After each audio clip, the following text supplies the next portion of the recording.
Very good morning to all the viewers. Hosting branch managing committee and my chairman C. Anuj, session speaker Dr. Chetan Mehra, Sujoy ji, Vikas ji, and very respected viewers. A very good morning to all of you. And today we would be having a webinar, VCM on quantitative techniques, using quantitative techniques, investment in capital market. So we are very thankful that our speaker is from Belgium and he is kind enough to take session in early morning. So I'm not taking much time and straightforward. I request CA Anshul Agrawal, Chairman Bhopal Branch of CIC of ICAI, to present his welcome address. Thank you, Amit. Very good morning, each and everyone. Respected Central Council member and Chairman of Committee of Capital Market and Investor Protection, CA Anuj Goyal sir. In absentia, respected the Central Council member and Vice Chairman of Committee of Capital Market of Investors Protection, CA Jay Chehra sir. Very learned personality and Speaker of the Day, Head of Quantitative Investment IDFC, Dr. Chetan Mehra ji. Dr. Amit Agrawal ji, Secretary of CCIMP, CA Vikas Nagar ji, CA Sujay Jain ji, senior members of the profession, my colleagues in the profession, and Managing Committee of the Bhopal branch. Very good morning to all of you. First of all, I would like to thank Committee on Capital Market and Investors Protection of ICAI, and especially my dearest CCM, CA Anuj Goyal sir, for providing Bhopal branch an opportunity to host such a program. So thank you so much, sir, and thank you to entire committee. I hope everyone is safe at their home and pray for the fast recovery of all those who are sufferers of this pandemic. I like to take this opportunity to inform that we Bhopal branch has started a COVID task force team to serve to the members and their family. And touch wood, till now we are doing very well. Entire members of Bhopal branch are involved and helping out not only to CA but to outsiders also. We are also running a plasma bank to serve the society, and sir, we are having a great response, and we are, by the grace of God, we are able to serve many peoples among us. Coming to the webinar part, of course, capital markets always remain a mystery for most of us, particularly for me. So it will be certainly very interesting to explore it by the quantitative techniques by the help of such a learned speaker, CA Chetan Mehra sir. And I won't take much time. By these words, I welcome you all and would like to hand over the proceedings to Amit Agrawal sir. Sir, over to you. Thank you so much. Thank you, Chairman sir, and kudos to your able guidance to the members of the Bhopal for. Thank you so much, sir. Thank you so much. So I request CA Ankur Jain ji, Vice Chairman, Bhopal branch of CIC of ICAI, to introduce our session speaker, Dr. Chetan Mehra. Thank you, Mr. Thank you, Mr. It's a privilege for me to introduce Dr. Chetan Mehra, Head of Quantitative Investments at IDFC AMC. He is a quantitative portfolio manager and data scientist with 2 decades of experience in quantitative analysis and in building trading models, mostly in London. Dr. Mehra has co-managed a global macro hedge fund, which traded global bonds, equities, FX, and commodities using futures and options. Dr. Mehra specializes in machine learning and extracting information out of data for prediction. Chetan holds a PhD in computer science, specializing in multi-agent systems for financial markets from University of Southampton and an MBA in finance from the University of Leeds. We welcome you, sir. Thank you, Ankurji, for briefly introducing our session speaker, Dr. Chetan Mehra ji. And as you told that he holds his PhD from Southern University. So I recall my memories 10 years back when I was assistant professor at Jabriya Institute of Management.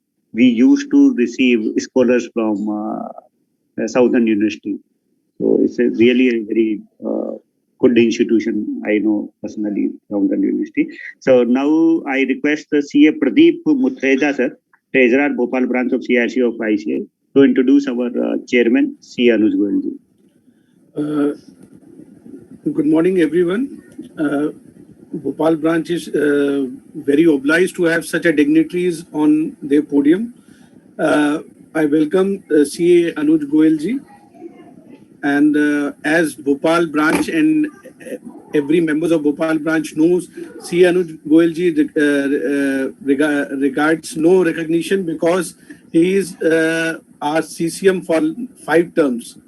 He is a very dynamic personality with holding not only he is a member of Institute of Chartered Accountant, he is a member of Institute of Company Secretaries, Institute of Cost and Management Accountant. He holds DISA and DIRM qualifications in his pockets. He has served the institute with 5 terms in the council and 3 years in regional council. He has been the chairman of CIRC regional council. He has been the chairman, he has headed various committees of the institute, wherein he was the chairman of Research Committee of Capital Market and Investor Protections. He has been vice chairman of Law and Corporate Governance Committee. I welcome you, sir, and this is our big fortune to have you with us. Under your guidance, we are hosting this program. Thank you, sir. Thank you, sir, Tejra sir. And you have introduced Anuj sir, which almost of us know because he is the fifth term council member. But I think other part of his introduction is missing here. In these days, one of our chartered accountant floated one YouTube and or YouTube one introduction of Anuji. At the lighter side, I would like to introduce him in a different form. He is a organic farmer also, and Go Mata Bhakta also. So great, sir. Great, sir. Now I request my own chairman, C. Anuj Goyal ji, very dynamic and very visionary chairman, to offer his opening remarks. Thank you, Dr. Amit Agarwal ji, our young and dynamic secretary of Committee on Capital Market and Investors Protection. I welcome Dr. Chetan Mehra ji, that he is amongst us on a, I think it is 7 in the morning there, 7:15 a.m. He is from Belgium at present. And we are really fortunate to have us, you with all of us. We are having around 4,000 participants at present for this webinar, and our chartered accountants from each and every part of the world are joining this virtual CPE meeting. I am grateful and indebted to CA Sujay Jain ji and CA Vikas Nagar ji for arranging this virtual CPE program. I'm really indebted to the team Bhopal for doing wonders even in this time of crisis, led by CA Ansul Adwal ji, the chairman of the branch, and very, very wise chairman CA Ankur Jain ji, our secretary of the Bhopal branch, CA Pradeep Mutreja ji, and of course our Dhan Kuber, CA Samyak Samang Mohabe ji, and our CASA chairman, CA Aditya Srivastava ji, and other managing committee members of Bhopal branch. Kunal Sharma ji is the assistant secretary of the Committee on Capital Markets and Investor Protection. All the members of the Bhopal branch, state of Madhya Pradesh, central region, and from each and every part of the country, the delegates are there, and not number of delegates are there from other parts of the world also. Very, very good morning to all of you. I'm really very happy that in this time of crisis also, our chartered accountants are trying their level best to see that how we can help out the society, not only the chartered accountants and their families, but also the society at large in this time of a pandemic. And in addition to that, we are trying to see that how our chartered accountants can be engaged in the various activities of learning, because this is very, very tough time. One is supposed to be engaged so that one can be out of the negative news which are being there in everywhere. Whether in WhatsApp university we will be having all the negative news, or the news channels are spreading the negative news. So I'm really grateful to the Bhopal branch for really doing great for the cause of the society. And we have converted this threat into an opportunity. We are using the technology to disseminate knowledge by having the best of the resource persons in each and every part of the world. We are trying to disseminate the knowledge. Dear friends, we are very well aware that Institute of Chartered Accountants of India has always worked at providing requisite training and equipping its members with the necessary skills and knowledge required to spearhead our country towards economic prosperity. The Committee on Capital Markets and Investors Protection has come up with the virtual CPE meeting on investment in capital markets using quantitative techniques. And we are having the best of the resource person, Dr. Chetan Mehra, sir, from Belgium. It is early morning there at Belgium at around 7:15 a.m. He is with us at around 7:30. He is with us. So that shows his dedication, devotion, and commitment for the cause of the nation, mother nation, and for the cause of the society. And Bhopal branch is always very, very active, and it's one of the best branch of the country, and is contributing like anything for the cause of the nation, for the cause of the profession, for the cause of the society. Friends, the Committee on Capital Markets and Investors Protection endeavors to work towards knowledge enrichment of the members in capital markets, and we try to organize VCMs and webinars on new and important topics for the benefit of our members. The committee tries to bring best speakers and leaders from industry to learn from the best. The committee will be actively working in the areas of financial literacy for the development of economy through various initiatives to educate and empower our citizens to achieve the vision of Atmanirbhar Bharat, the dream project of the Prime Minister Modi, visionary Prime Minister Modi. It's vital to create a financial awareness and empowered India, financially aware and empowered India. And the committee has been entrusted with important responsibilities like providing suggestions on various bills, regulations, notifications, circulars, and other documents relating to capital market for submission to the government regulator, initiating research studies in the field of capital market and investors protection.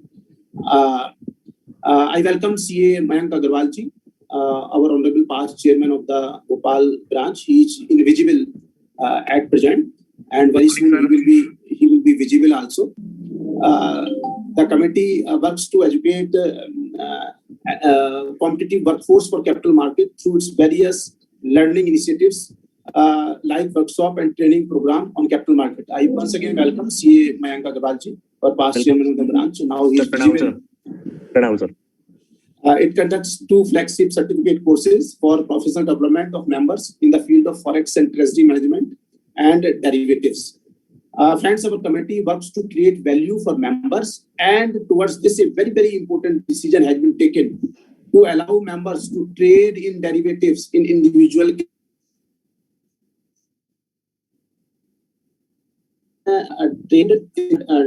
derivatives, equity derivatives, and the income from trading in equity derivatives is allowed for the practicing chartered accountants, whether my chartered accountants are in practice as a proprietor or as a partner.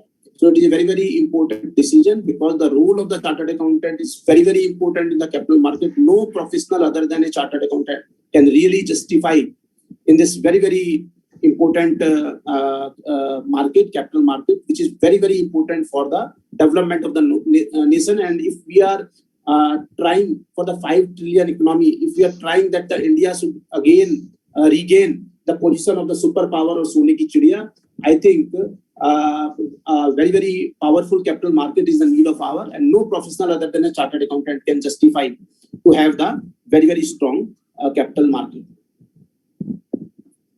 Friends, technology has become all important and is disrupting the world at huge speed. Over a decade back, no one thought mobile phone will become part of our daily lives and could be used for various activities like banking, trading, conferencing, etc. That's the power of technology.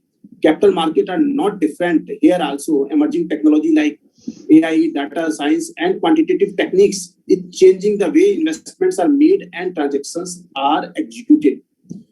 Quantitative investing is an investment approach that uses advanced mathematical modeling, using technology and data analysis techniques to calculate the optimal probability of executing a profitable trade.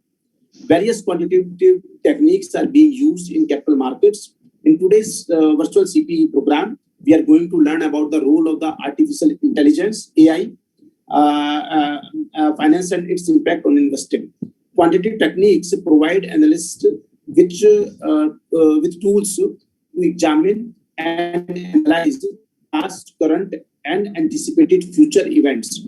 Any subject involving numbers can be quantified. Therefore, there are many fields in which quantitative analysis is used and is beneficial. Government rely on quantitative analysis to make monetary and other economic policy decisions.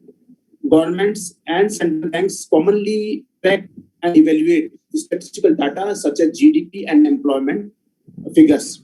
It is said more than 80% of volume in the public markets in the United States is traded by quantitative means. In India, more than 40% trade is being done using quantitative techniques. Artificial intelligence, AI, has the capacity to most transform and most improve an investing process. Artificial intelligence is the endeavor to replicate or simulate human intelligence in machines. It is rightly said that artificial intelligence is to trading what fire was to caveman. In the past few years, the number of traders on stock exchanges has increased, and so has the profits being made by these traders. Traders leverage the power of artificial intelligence to analyze data quickly and accurately and come up with the predictions that help them make better trading decisions. It is noteworthy that artificial intelligence is the game changer for the stock market. Friends, artificial intelligence is shaping the future of stock trading like anything. Using AI, robo-advisors analyze millions of data points and execute trades at the optimal price. Analysts forecast markets with greater accuracy, and trading firms efficiently mitigate risk to provide for higher returns. And friends, the members of India are the best account professional across the globe. There is no second thought about it, and we are using the technology like anything. We are at present around 20,000 chartered accountants who are having a DISA qualification, diploma in information system audit. Even the chartered accountants of the age of 70 years are the information system auditors. So the chartered accountants can use the new technologies like anything. Apart from AI, data science is another technique which involves knowledge of statistics, math, and programming. Friends, data science can be used to give us a unique perspective on how we understand the stock market and financial data. Certain basic principles are followed during trading, such as sell, buy, or hold. The main goal of an investor is to make high profits. It is important to understand certain key concepts in data science so that a prospective investor is able to determine whether it is worth investing in stock and perform stock market analysis. Data science relies heavily on forecasting future outcomes and data modeling. Friends, in the stock market, a time series model is used to predict the rise and fall of the share prices. Classification models, algorithms, trading and testing are a few other concepts that are used. These technologies and techniques are changing the way investments are being done. It's very important to understand the underlying principles and strategies for using these techniques for investing. We should also understand the skills and knowledge required in quantitative investing and also the risk and precautions to be taken care of. And another important aspect is to understand whether these techniques, especially artificial intelligence, will reduce the role of human intervention or will it help in better decision making. So with this, I will not be taking your further time as we are very, very eager to hear our honorable resource person, Dr. Chetan Mehra ji. I take this pleasure in welcoming learned speaker of the day, Dr. Chetan Mehra, Head Quantitative Investments, IDFC, AMC, who will take us through the topic investing in capital markets using quantitative techniques with the experience and valuable insights. I'm sure we will have better understanding of these technologies and their impact on investments and opportunities it offers our profession after the session. And friends, I also welcome CA Sujay Jainji and CA Vikas Nagarji, who are the part of our Committee on Capital Markets and Investors Protection and are contributing like anything for the cause of the profession, for the cause of the Institute of Chartered Accountants of India. And I'm really indebted for their contribution for arranging this program also. And both Sujay Jainji and Vikas Nagarji would be taking us through today's session with the learned speaker. Thank you very much. So nice of you. Thank you, Chairman sir, for your nice deliberation. And your experience with this, your term in the council, have you acquired that much of knowledge? And in the very first meeting of the Committee for Capital Market and Investor Protection, you raised this issue of derivative trading, and fortunately, the council has deliberated and approved this. And sir, let me share with the viewers, because I only know in which situation you are, your family and others, but you never stop working of functioning of Committee for Capital Market and Investor Protection. You have chosen to deliberate on each and every aspect of the capital market, and spread this piece of knowledge to all the members, because we are generally we are in taxation, auditing, accounting. But being a chairman of Committee for Capital Market and Investor Protection, you have taken up this initiative that at least every week or every alternate day, we should have some program for the members, because in this pandemic situation, virtually we can reach more number of the members, and we can disseminate this piece of knowledge through our experts. So although we are running late, so now I request Vikas ji and Sujay Jainji, with our special invitee in the Committee for Capital Market and Investors Protection, to take over as a session moderator for further proceeding. Over to Sujay ji and Vikas ji. So, hello everyone. I am Sujay Jain, and thank you so much, first of all, to all the members who are there on this webinar on Saturday morning, a weekend. And I hope that after this session, your weekend starts with a fruitful thing. So just to take 2 minutes, because I'm eager to hear Chetan. So I would say that this whole idea came when me and CA Anuj Goyal were in flight, and he said that as a treasury, what you do and what a CA does. And in my field, we are very less number of CAs. There are more of MBAs. And then he said the CA should think more about something more over and above taxation and audits. And naturally, we are the master of numbers, so why not capital markets? And I said, why not? And then I called up Vikas, who is one of the dearest and closest buddy. And he said, yes, Sujay, we'll do it something. And we just pick up the phone and we started with something which is known as shark of the sea. So when we are talking about market, and if market is a sea, then shark is the quantitative technique. So we started with it because it is day by day, it is having greater share in the market. And when we talk about quantitative, then I think so Chetan is one of the best names to be thought about. So I would say, guys, this session is something which will give us learning as well as will be fruitful for everybody. I would ask Vikas to take it further, and then we can start with Chetan. Vikas, over to you. Yeah, thank you, Sujay. Thank you, Anuj. Thank you, Bhopal branch. A warm welcome to Dr. Chetan Mehra. As my learned friends outlined that he's a PhD in computer science. What's more interesting is that he has also done his MBA from Leeds University. So he has this good fusion between quant as well as finance. And he's one of the 3 or 4 people who are running public money using quant in India. And over his 2 decades of experience, he has worked with marquee names like UBS, Cabin Capital, and Bankers Trust. So Chetan, thank you for joining in very early from Belgium, and over to you, sir. Thank you, everyone, for having me. I'm grateful to have such a large audience and several experts. I'm quite impressed by your knowledge and understanding of these complex matters. So, without much ado, I'll begin with my presentation. Then we can have questions after that. I hope my screen is visible to everybody. It is, Chair. Yes, sir. It is. Yeah. Thank you.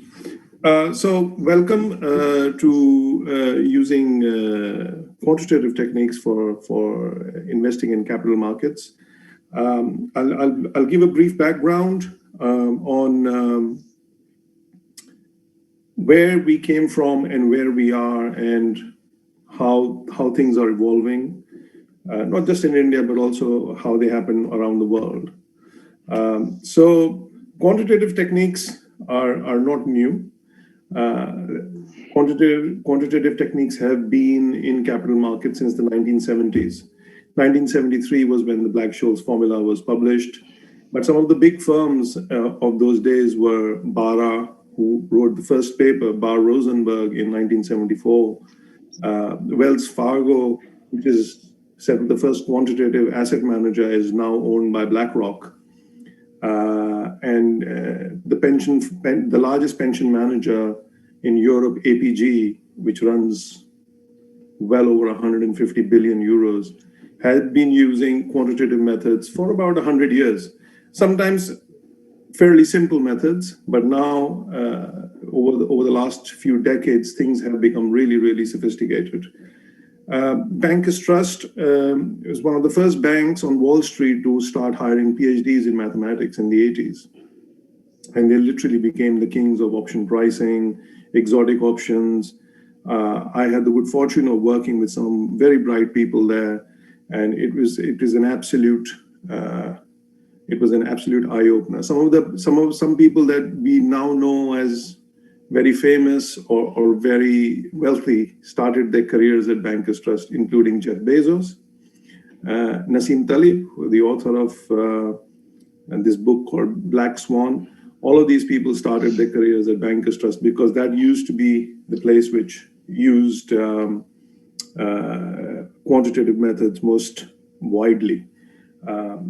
So, the first real quantitative technique to get a Nobel Prize was 1954 was the mean variance optimization model, which we use for building portfolios. It's called the mean variance optimization framework. And from there, we've moved on to things like Black-Litterman model. I know these are just names, but for institutions which manage hundreds of billions of dollars, these little movements in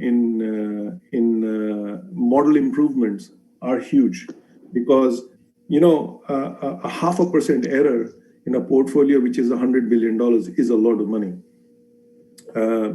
So we started in a long time ago, and we moved into option pricing models, and now we are using more and more of artificial intelligence in prediction, in structuring and understanding trades. Because today, not that we didn't have artificial intelligence, we couldn't do a lot of artificial intelligence-based computing power because computing power was not cheap and data storage was not cheap. In the last 10 years, the most dramatic thing that has actually happened is your storage costs have collapsed. The USB stick, which used to be 256 megabytes and you used to pay 1,000 rupees for it, today for 1,000 rupees you get a 60 gigabyte USB stick. Computing power today is extremely cheap. Today, the phone that you have in your pocket is literally as powerful as a laptop you had 5 years ago. So your phone is actually a laptop which has a phone attached to it, and because the phone technically is a very small instrument.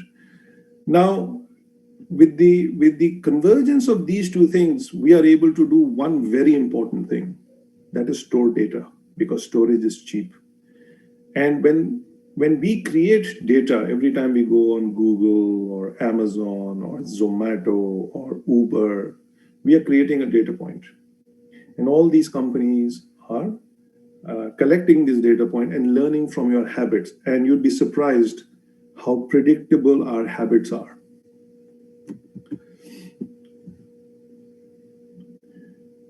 So we went from quant methods to artificial intelligence, and a lot of people don't really appreciate the quantum of change that has happened.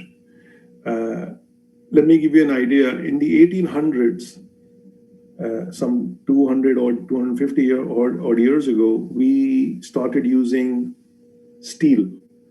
From steel, we started making machinery, we started making railways, we started making guns.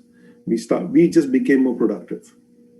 From the same resources, we could make, where we made 100 pair of shoes, we now make 500 pairs of shoes, cheaper, better quality, and we can sell it at a higher price. So that was a quantum jump in many economies, especially in Europe at that time.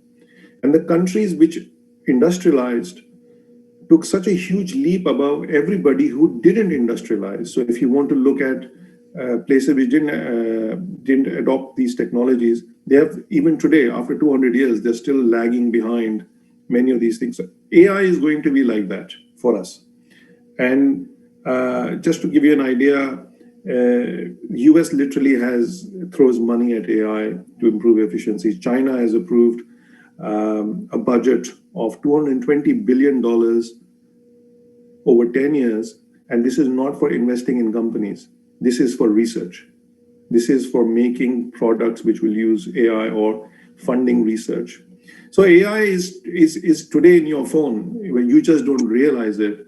Every time you use Google, you use Gmail, Zomato, Facebook, Netflix, everything. Actually, Netflix is famously known for having the biggest prize for prediction prize. They had a prize of almost $1 million, and I'll show you how that works. But it's going to impact everything. It's going to impact healthcare, medicine, aviation, technology, finance in a massive way, and even chip design. So computer chip design is being done by AI now. So what does this mean for us? You know, we hear lots of very scary things. Artificial intelligence will take our jobs away. How will we adapt? So, I mean, these things have been coming out for 5 years, and they also came out 25, 30 years ago when computers became cheaper. Companies started putting computers, and they said, oh, the computer will do my job. No. The computer will make you more efficient, and similarly, AI will make you more efficient. AI right now is not that smart that it can do everything on its own. So there is a lot of fear, but I think it's misplaced. AI is only going to improve, even for chartered accountants, it's only going to improve their quality of work, the accuracy of their work. It'll help doctors, it'll help find cures for vaccines. So the mRNA vaccine which we have from Pfizer, a lot of people may not know this, it was developed in 2 days. The synthetic vaccine was developed with not because they could do a synthesis. It was because they could do the synthesis with huge amounts of computing power in just 2 days. So the design of the vaccine was done in simply 2 days, and then the testing took longer. In terms of financial and capital markets, the impact has been going on in the West for the last 15 years in a very big way, and in a more limited way for the last 20 years. And this is all driven by AI and machine learning. Today, some $500 billion are being managed globally using AI or methodologies which are helping fund managers, methodologies based on AI, which are helping fund managers.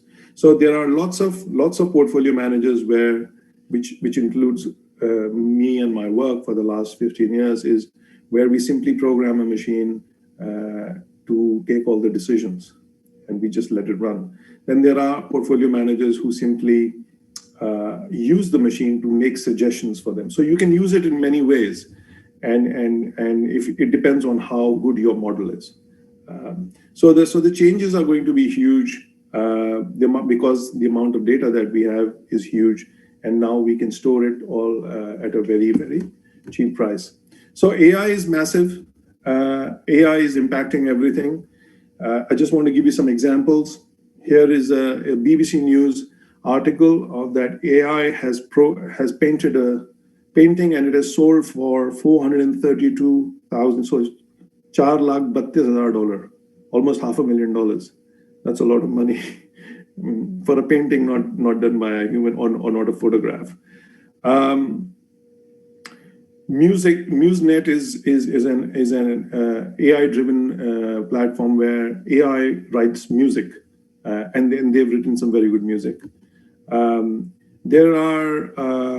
Here is another app. This is actually, you can use it. You can use AI to make portraits.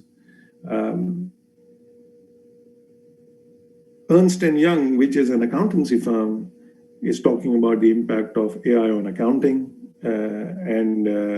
I will not tell a chartered accountant how to do accounting or whatever, but I'm just saying it's everywhere. It's not going to make CAs redundant. It's just going to help them do the grunt work, the heavy work. The things which we used to call, I'm going to an offsite to do an audit for 6 weeks where you pour over the accounts of a company. I remember my uncle used to do that as a chartered accountant. So these are competitions which I just want to highlight. So AI drug discovery, they use students from, mostly students from universities participating. Molecular translation, $50,000 prize. Here we have X-ray abnormality detection. So your AI is detecting whether you have a clot or a fibrosis developing in your chest, because it can do it much better than a doctor, because it's looking at images. $50,000 prize. These are some of the more fraud detection, credit card fraud, $20,000. You have Jane Street Capital is one of the biggest prop trading firms in the US. This is a prediction challenge, and the prize is $100,000. $100,000 is about 75 lakhs.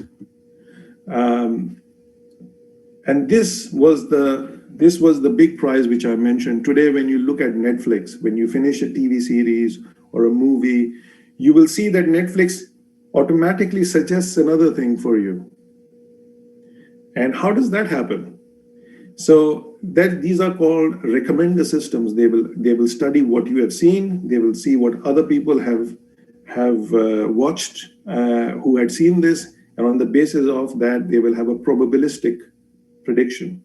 So this was 2009. This competition was held in 2009, and the prize was $1 million. And nearly every major computer science department participated in this. And I'm quite aware of all the participants of the people who came number 2. I know some of these people who were in that team, very talented people. So what I'm trying to say is,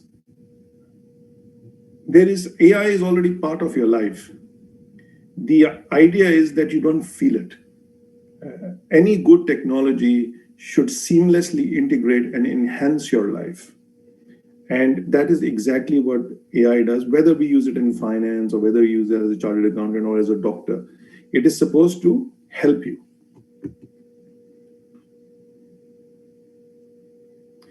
So the use of AI in finance in general is massive. So in finance, when you say it's not just capital markets, it's banking, it's automobile finance, it's credit cards, it's mortgage financing, home mortgages, it is transactions which are overseas.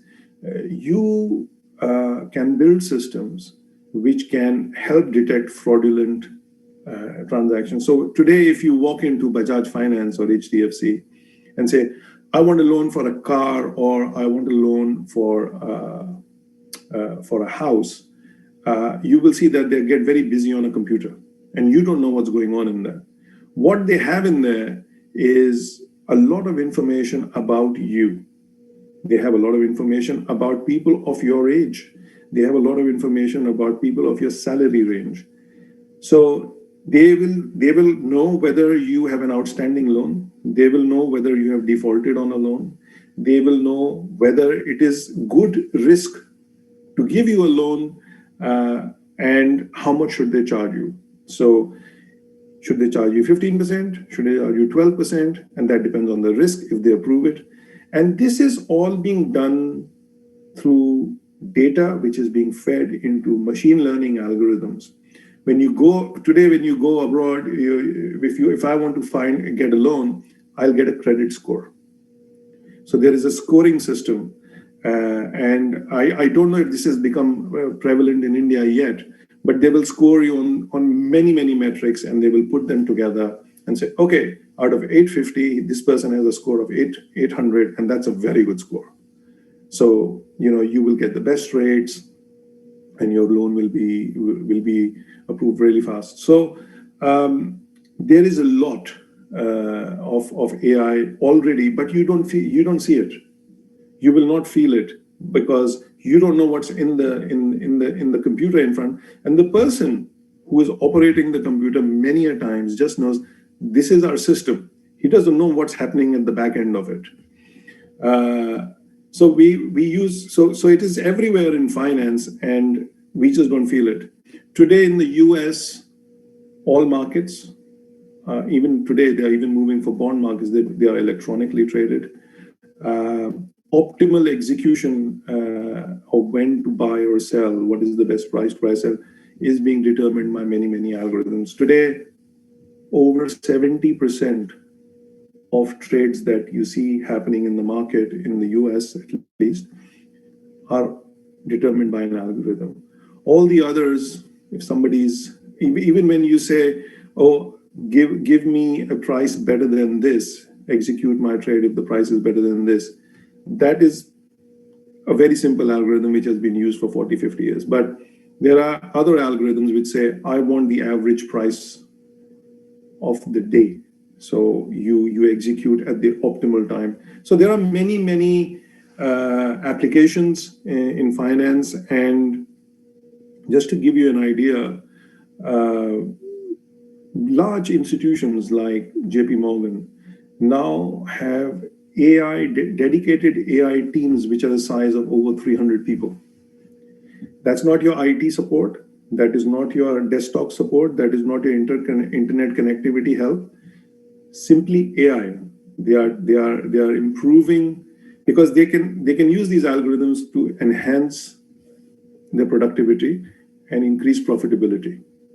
So it is a tool which is going to reduce your cost in the long run, and at the same time improve the quality of your service, hence improve your profitability going forward. So it's a win-win. And financial services is one of those fields where the problem is universal. Everybody comes to the same market. Everybody has money from the same central bank. So that everybody has the same rules. So the challenges are the same. The problem is very well defined, and hence a solution can be reached in terms of finding a solution to the problem. Again, well over $500 billion are, and not just trading. This is asset management, managing a fund or client money is well over $500 billion globally now.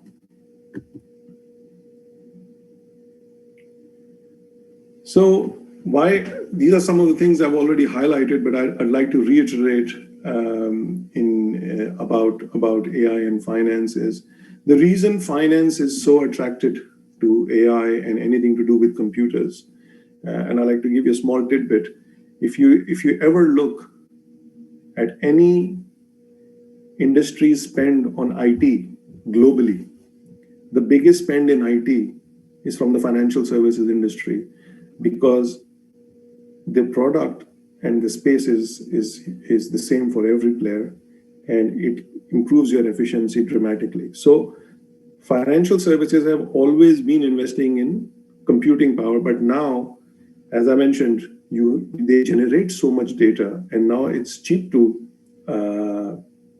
store a lot of this data. Machines can go through huge amounts of data and find errors, find problems, find challenges, or find a very particular thing that you're looking for, which a human would take months. If I put two people to go through all the companies in India to find me the company which has, you know, profitability above a certain level, and you start opening everybody's balance sheet, it could take weeks. You know, you just, how many balance sheets can you open in a day? If I send a machine, I can press the button at night and, you know, in the morning I have an answer. In fact, you'll probably have an answer in an hour, but that's how it can be done. And the machine works 24/7. It removes human error and bias.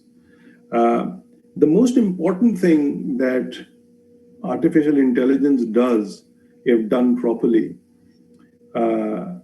is that it identifies non-linear relationships. So by what do I mean by non-linear relationships? Is there are some relationships where you can say, I can see this X happened, so Y is the event. So if I spill water, I know this surface is going to be wet. It is a very linear event. But in AI, it looks at things which are not obvious to the human eye. So the relationships in data which are not obvious to you, and the way that works is something which is what AI can do in terms of complex algorithms. They iterate, they go over data so many times, and they are able to find these relationships where you can ask it to give you better returns, or you can ask it to give you better risk controls. So in that sense, it is a very powerful method. It's a very powerful tool. But again, like all good, powerful tools, you have to know how to use it. You can't, there is a reason why you don't give a sharp knife in the hand of a child, because the child does not know how to use it. The child will probably cut himself quite badly. So the reason artificial intelligence is taking over and has moved on from your traditional models, which we had introduced in the beginning, option pricing models, mean variance optimization, and Black-Litman sort of models, is artificial intelligence models tend to learn from data. So there is no existing model. Like when you open a book on mathematics, there is an equation. Standard quant models will use that equation. And you will simply put the data and get an answer. In artificial intelligence, you don't have a mathematical equation ready yet. You discover the equation by learning from data. And that is the beauty of artificial intelligence, is that as the data changes, its discovery also changes. So the model changes. Whereas in a standard quantitative technique, that equation is fixed. Just your data is changing. And it may give you a different answer. And that equation may not be the right one. In artificial intelligence, because you are iterating, going over data many, many times, and if the data is changing, the equation will also adapt.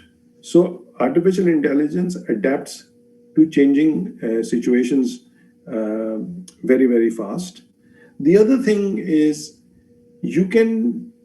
because it's an algorithm. It is an algorithm which iterates over data. You can specify what you want it to do. So it can search for certain things and learn only to find those things. So it can be very specific also.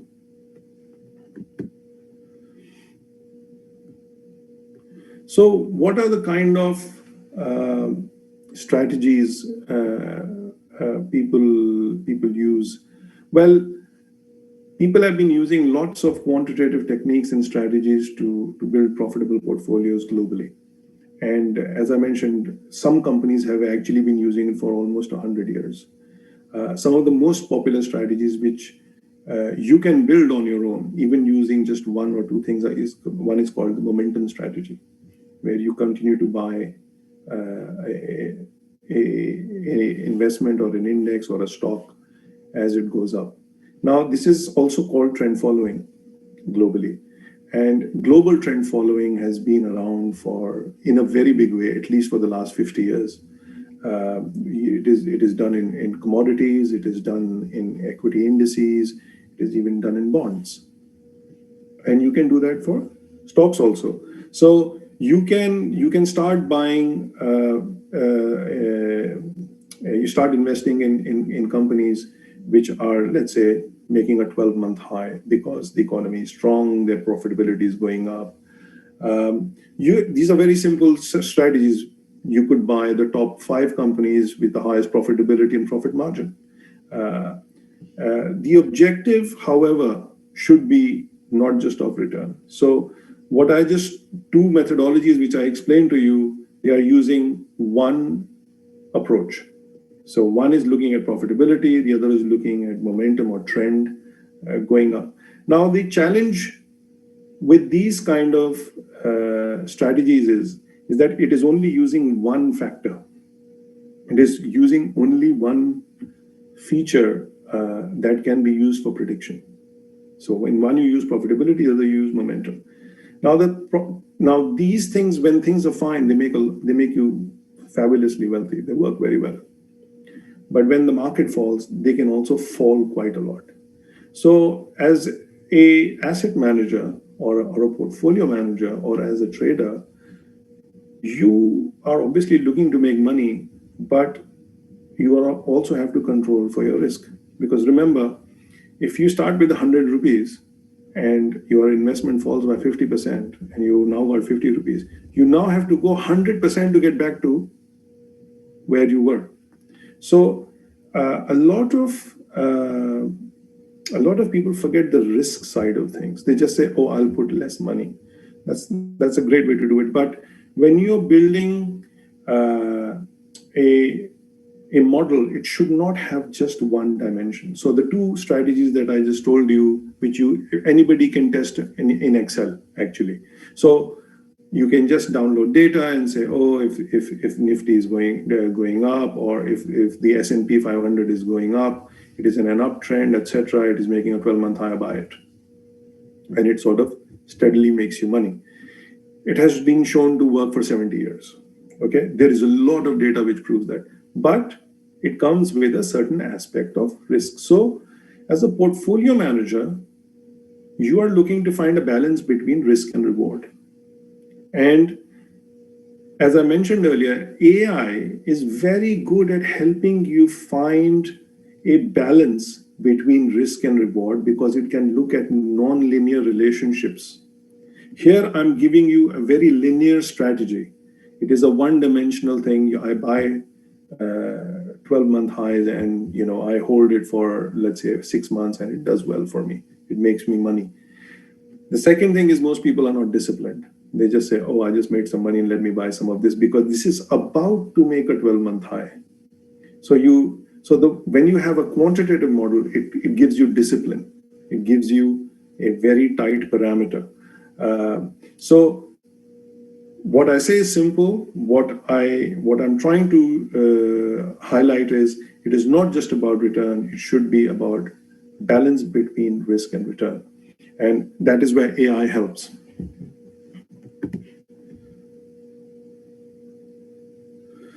So I want to talk about what is a multi-factor model.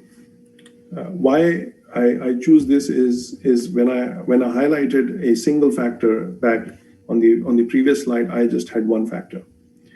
I had momentum, and then the second factor, which was a separate strategy, was profitability. Let's buy the most profitable companies. They must be doing something right, and you can test them.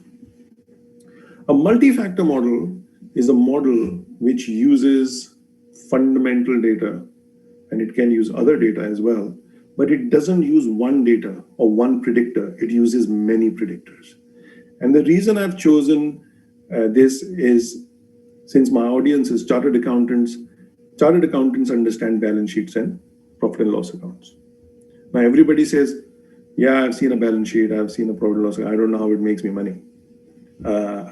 But the question is, how do you structure and use that data is the biggest challenge. This is where you need years of experience to understand what helps you predict and how not just one, but many factors put together actually become better predictors.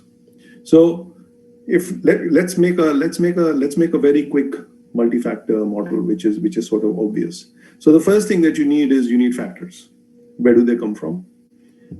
They come from our balance sheets. They come from profit and loss accounts. They come from quarterly income statements. They come from returns generated and other assets bought and sold. There is a lot of information in a company's balance sheet, but it needs to be good quality information. One of the biggest challenges in machine learning is good quality data, because without good quality data, you cannot use AI. Because remember, AI is learning from data. If you give it wrong data, it will learn from wrong data and it will give you wrong answers very well. It is very good at that. So you have to remember that whatever goes into the machine is of high quality. If you have anything which is doubtful, you never put it in the machine. That is the first rule. So here we say we collect high quality, accurate data. We get it from balance sheets, and we look at profit loss statements. We get it on a trailing basis. We can get it on a yearly trailing basis, quarterly trailing basis. We can also take analyst forecasts and feed it into the system. So we're looking at things. So you can use factors like EBITDA. You can use net profit. You can earned by a company. You can take it at a yearly level or trailing quarterly level. You can take return on equity, earnings yield, dividend yield. These are all factors which have a lot of information. And if you are building a sort of a resilient, long-term, solid portfolio, the fundamentals will eventually prevail. So once you have collected all of these factors, you said, okay, I'm a chartered accountant, I know all these factors. What do they tell me? Nothing. I know I can say 5 companies are good, but there are 500 companies. What do I do with those? So the thing that we do is called find the premium. What is find the premium? Is an exercise. It's a very fundamental and important exercise in quantitative investing, is to find out which exposure to which factor is going to get me a reward. That means, how do I find the factor? If I am exposed to it, I will get a reward. So in quantitative methods, nobody cares about a single stock. Do you have ITC? Do you have Bajaj Finance? These things don't matter. What matters is, do I have high dividend yield? That means, am I exposed to companies with high dividend yield as a factor? So I don't need a Bajaj Finance or a high dividend paying. I need a lot of high dividend companies to be part of my portfolio, so that my single stock specific risk is very small. My exposure is to a factor. So India is right now going through a time of high inflation. Now I want to know is which set of companies will get rewarded for being exposed to inflation or being a hedge to inflation. You will find metals. Everybody goes and buy metals because that's raw material. It's going to feed into everything, whether it's a car or automobile of any kind. You will find that raw materials become expensive, and that's where the profitability comes in. So there are a lot of factors which you can create, but the main thing for you to is find where the premium is, and you have to do it scientifically. And this is a big exercise, and this is where the machine really helps you go through the data in a very in-depth manner and identify the things that you're looking for. So you have to define it. The machine will find the premiums. Once you've found the premiums, you have to test whether those premiums are actually rewarded. First, you find the premium, then you find the reward function of that exposure. And once you found out of, let's say, 50 factors, you find 5 which work. You have to find whether they work together. because you're making a multi-factor model. You're not using a single factor. So here is what factor premium looks like. This is an example. Here we've worked out what is a factor premium for, let's say, these 4 factors. You will find that I said 12-month momentum is a good factor. The last factor, you'll see it has an average monthly return of 78 basis points, 0.78%. And on an annualized basis, it will give you about 9.8% return. And 75 out of 125 months, 75 months, it's positive. This is where you find out, okay, 12-month momentum should reward me because it has a positive premium. So now you want to build a portfolio by identifying the not just one, but several companies which have this premium characteristic. So here is a chart, because the chart speaks 1,000 words. Here we have the BSE 200 index for the last 10 years. So starting from 2010 to middle of 2020. So that's June 2020. And the black line is the BSE 200 index. The red line is our multi-factor model. And what we are simply doing is systematically is we are buying exposure to companies which have exposure to those factors, which we just discussed. So we find a family of factors through factor premium, we put them together, and we build a portfolio, and we get this return. So the return looks very healthy. You have done quite well compared to the BSE 200, because this red line is only investing in stocks which are part of the BSE 200. How well has it done? This is the relative performance. That is the model divided by the BSE 200 index. So you've almost done twice as better. You made twice as much money as the BSE 200 over a period of 10 years. And you see that it has been a little bit more volatile than the market, but then the volatility is all on the upside. So this is what a multi-factor model looks like. So you have to stop thinking in institutional equity terms, in quantitative terms. You don't just think of one company. The idea is to have exposure to factors. Factors are more stable than a single company. A factor cannot have an accounting fraud. A company can. So if I have, like, let me give you an example. I am currently overweight IT. Yesterday we had HCL Technologies numbers. They missed their numbers. Okay, their sales were down by quite a bit, but that doesn't matter to me because it's a small position, and I have 8 other IT companies which I'm invested in. Yes, it will hurt me, but it's not going to hurt me a lot. So the idea is you get to diversification. The idea is that you get to a point where you're using good fundamental information, you have a diversified portfolio, and you know that you get rewarded for that factor. So the big fight is to find that relationship, and artificial intelligence and machine learning does that job better than any method that I've used in the last 20 years. So this is how much better you are compared to this. We are missing a small slide here. I had a slide about some questions which people always tend to ask. So the question here is, the reason I took up this multi-factor model is it's using data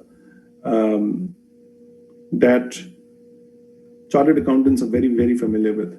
They always ask, you always want to serve something which is sort of chewable. So everybody says, can anybody do this? Yes, anybody can do this if they put enough time. So it is not something you can just walk out of in terms of performance and stuff. But you've got to know what you're doing. You've got to know how to use the methodology. And yes, it is not that straightforward, but you've got to know the problem that you're solving. As my professor used to tell me, if you understand the problem that you're trying to solve, then you'll solve the problem. But if you don't understand the problem, you will solve something else. So chartered accountants understand this data set, fundamental data set, and then they can use a lot of these fields which they use in their accounting practice to build models, and they can do that successfully. I'd be happy to answer any questions if you have. Thank you so much, Chetan, for all the knowledge you have given. And we do have a lot of questions in a bag. And I hope I'm sure that you will be answer all those. And so, Vikas, can you start with your questions? Sure, Sujay, I'll do that. Thank you, Chetan. So, Chetan, you talked about a momentum strategy, right? So, honestly, it looks like a black box to me because I'm not able to put two and two together. Like, how do I find this? What is exactly going in behind the system? So, can you first briefly elaborate on 2-3 quant strategies that maybe you or generally people use who are running money using algos or quantitative strategies? So I'll start with something extremely simple, which is what I was highlighting there. The trend following strategy, which is actually driven simply on price momentum of an asset class, has been a very successful strategy for, I would say, the best part of 60, 70 years globally. People there is a trend developing, people buy that asset, and I'm talking about a long-term trend. So at least 12 months or more. So you could literally download the Nifty 50s, daily data for the last 20 years, and say, okay, when this index is above its 12-month average, I will buy it, and when it's below it, I will get out, or when you have a profit target, I will get out. But if you keep doing that for let's say 15, 20 years, you will find that you will make money. So that's a very simple strategy, and it's been applied to commodities. It's been applied to oil, gold, copper, all global indices, S&P or European indices, and it has been done fairly successfully. And so that is something which you can literally build in Excel and test. Now, as I said, it's a single factor strategy. It is exploiting only one aspect of an asset. You could, as a qualified chartered accountant, you can figure out which company has high profitability. Right? Hello.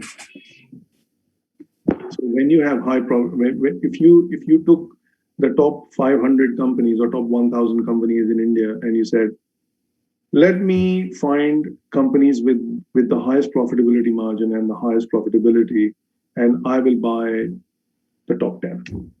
And you will find that you will tend to perform well because companies which are highly profitable in a country like India, which is a high growth country, as the country grows, these companies will grow much faster.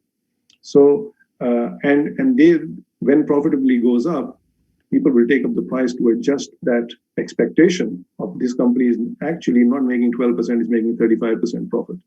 And it keeps growing its margins and profitability. So these are very simple things which you can actually do. And as a chartered accountant, you can actually understand why you're doing something. So I'm trying... So this becomes intuitive, but as I said, when you want to do something a little bit more sophisticated, you need to get more factors in so that you get a balance. You get a balance of risk and reward. Your drawdowns are not that big, and you sort of ideally you want to outperform the market on the way down and on the way up. That's a very difficult thing, and anybody who does investing will realize that you can't always go up more than the market and fall less than the market. It's a balance which you can achieve if you do several years of machine learning, etc. But simple things can be done. So Chetan, just to follow up, so like a commoner like me who has no engineering or coding experience, probably I can look at, say, the top 5 stocks by dividend yield, PAT growth, say net cash companies over the last 10 years, and then try and find what is their price in return over the next, say, 1 year or 3 years.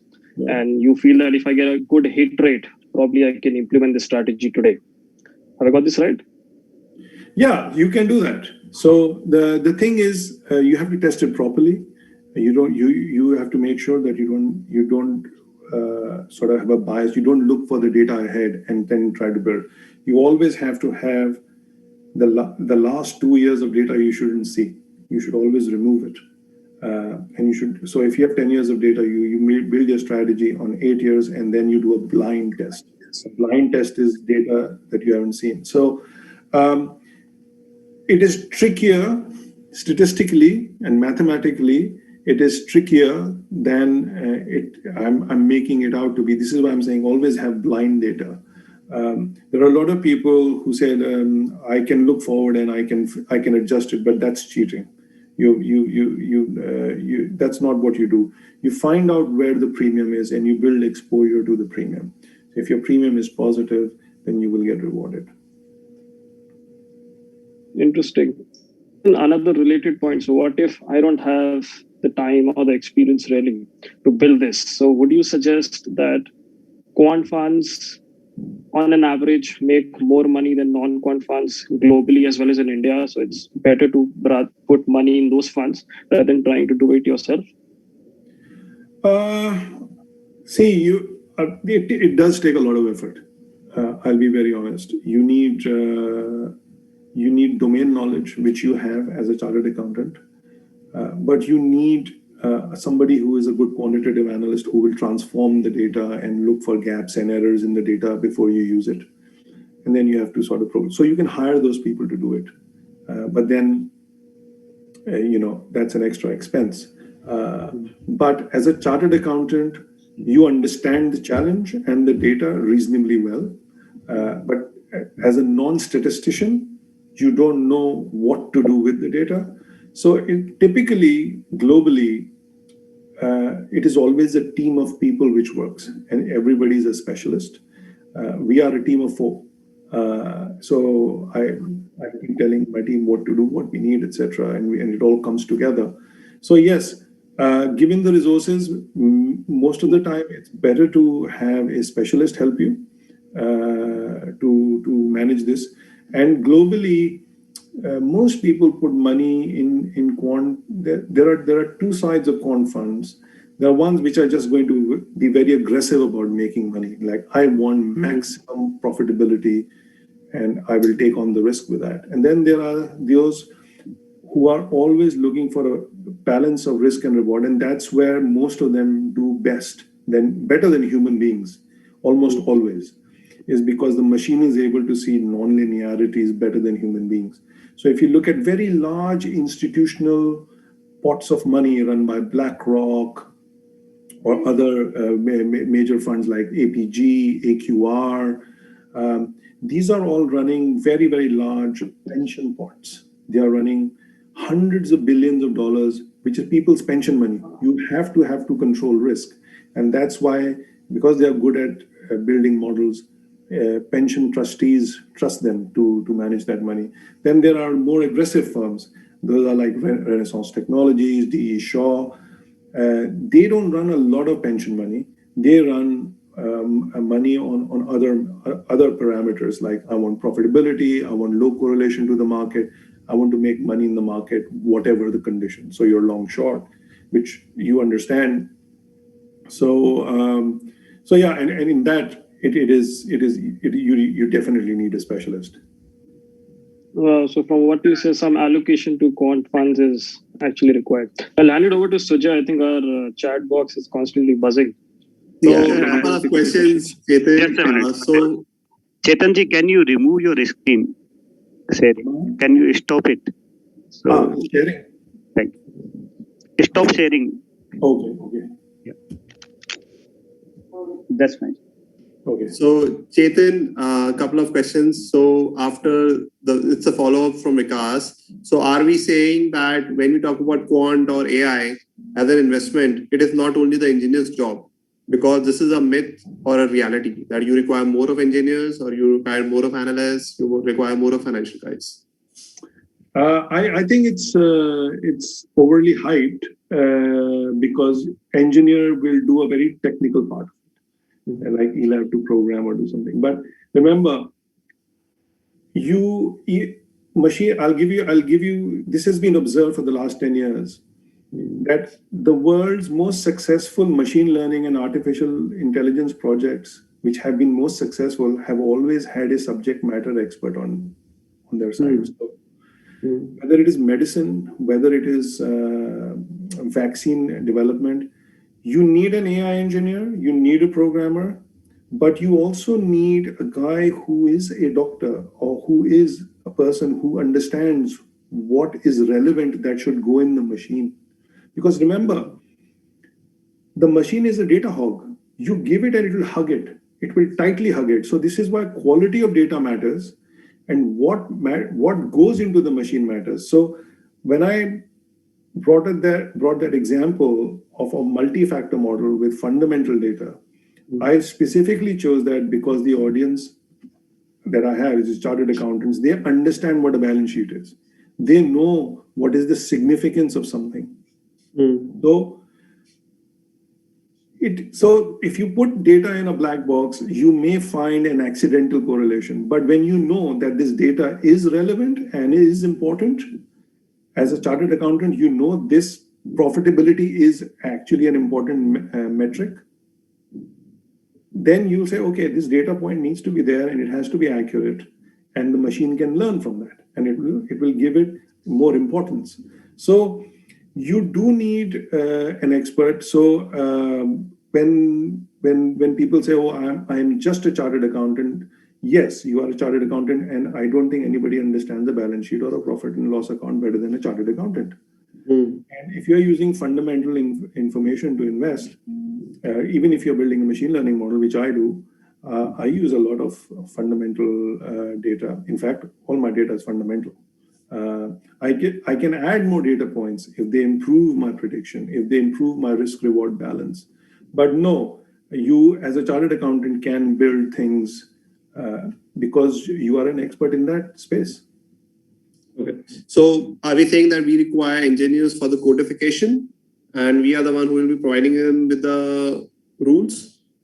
Yes. So there are two things. You do need somebody who's going to execute your vision. But as a chartered accountant, you will specify the problem. You will explain, this is what I want to solve. This is the data. And then you can test to see whether what you think. See, we also come with biases. I think a company which has very good cash flow and has low debt is a very good performer.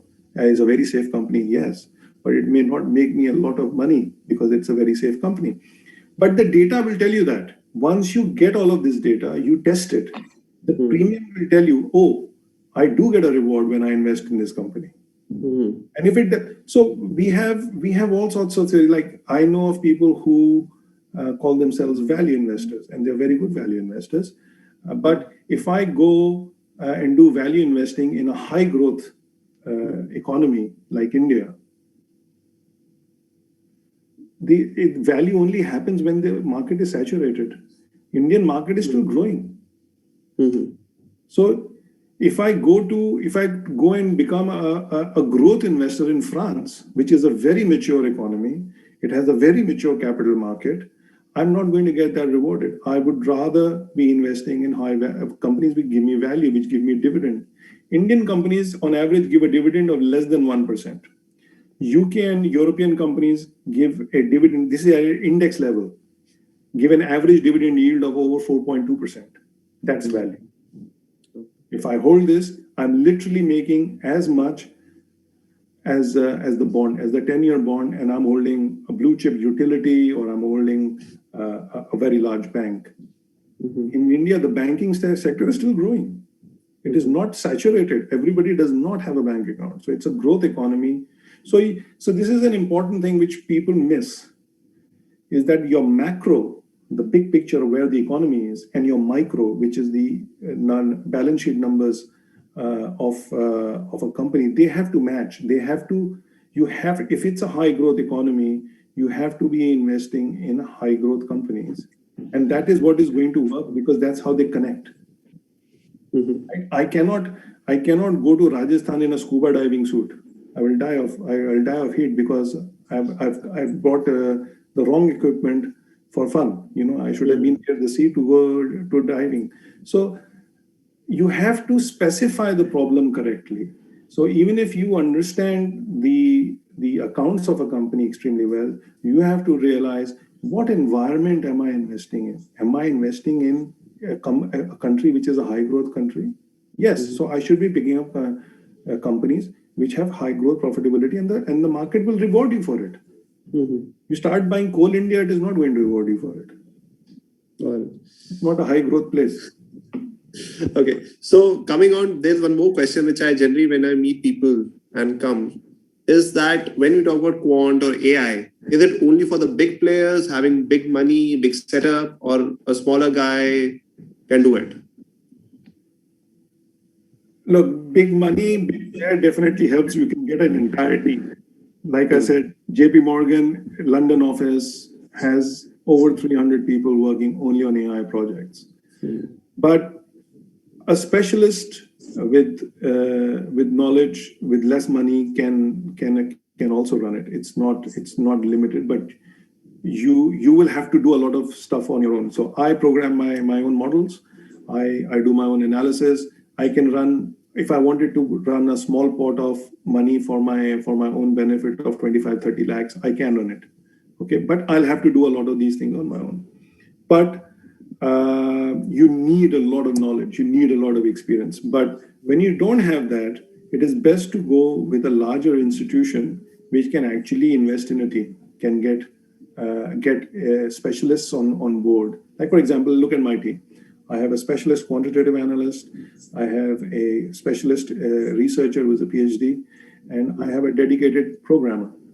And the beauty of this is we all program, we all look at the same code, we all support each other and look whether we're doing everything right.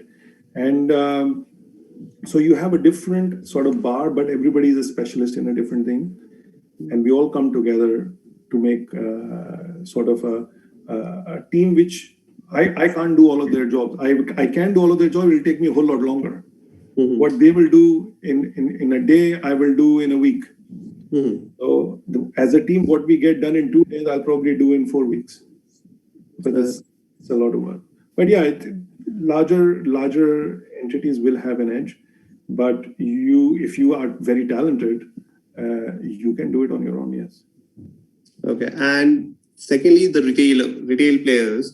So when we are seeing that day on day, their quantitative techniques and I will talk specifically algos are going way ahead. 70-80% are done through machine, artificial intelligence. So will they eat up the retail guys, those who are the small players, or how these guys should compete? The retail guy is always at a slight disadvantage in these situations. And this is primarily because the game has changed. Unless you are a long-term investor, like if you are investing for your pension, it's like, I'm going to put 10 lakhs in these high quality stocks every year systematically, 1 lakh a month or whatever, then it's a different game. But if you are like aggressively sort of trying to make a return in the market and sort of beat the benchmark, you have a big challenge ahead of you, because most of the time people will have to end up taking a little more risk then a regular team of quants they will achieve a similar kind of return with lesser risk. And now the biggest challenge with retail investors is their concept of risk is very different, or they don't define risk very well. So that is one of the challenges. And I think in that if you're a retail investor, you are better off investing in a seasoned scheme. But you should. I would still encourage people to learn, because the world is changing, the methodologies are changing, and you have to keep up. You have to understand. You can't be using. You can't, as the joke is, you can't come to a gunfight with a knife, because by the time you take the knife out, you are shot. So yes, I still encourage people to read up and study, even if they are not doing it, just to get an understanding. And a lot of these things are extremely specialized, especially in terms of treatment of data.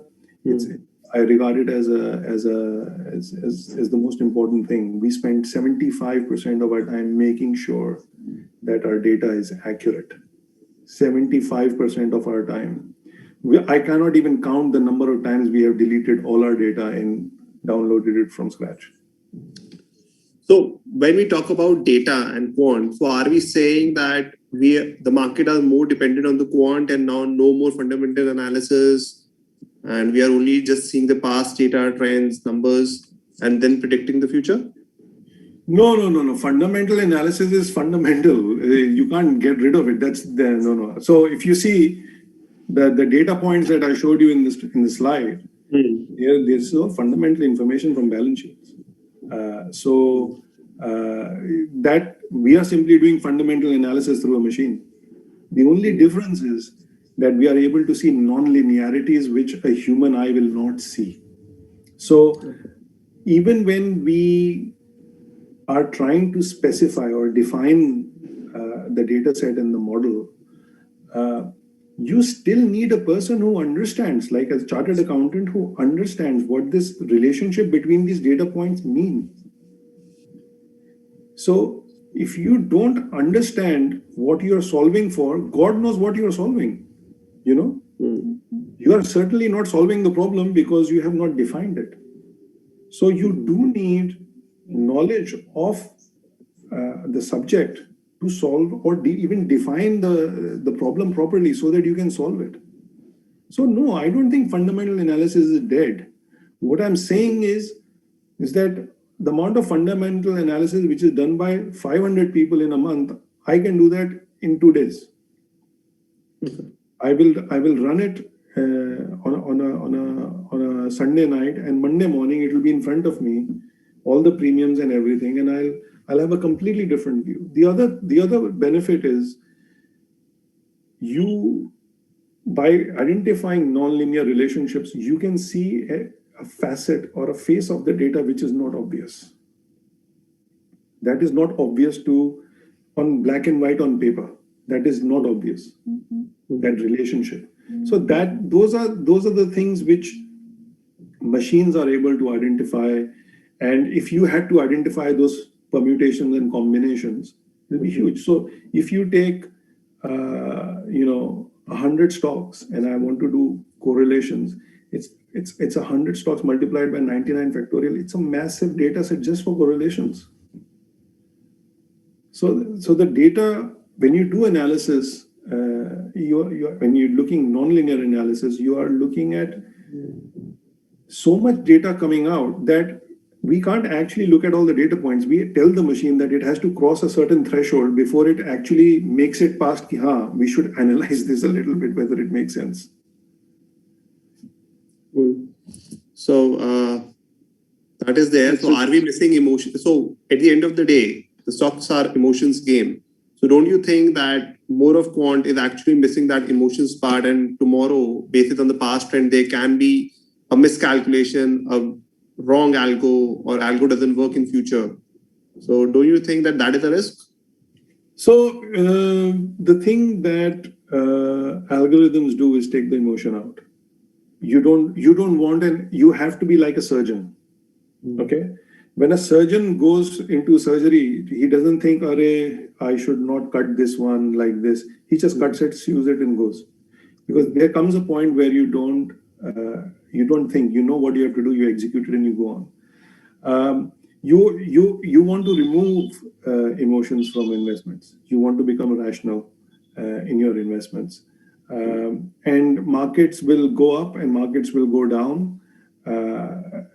It has been true for the 21 years. I have seen .com bust, .com investment, and then bust. I have seen the global financial crisis. I have shorted the global financial crisis. I've seen this pandemic. And except for the .com bust, which was my education, I've come out slightly better than everybody else in terms of market. So things go up, euphoria will come, it'll go. You will look bad for a short period of time because the whole world is going crazy. I mean, do you think Tesla is worth all the car companies put together on one side? Tesla on one side is more valuable than Toyota and all the other. No, it's a bubble, right? So market will get overheated. The idea is, do you keep a little bit in and ride it? Yes, you feel like you've missed it, but keeping your sanity is important. In terms of the data changing, the strength of artificial intelligence is that it learns from data. So if your data is changing, it will adapt.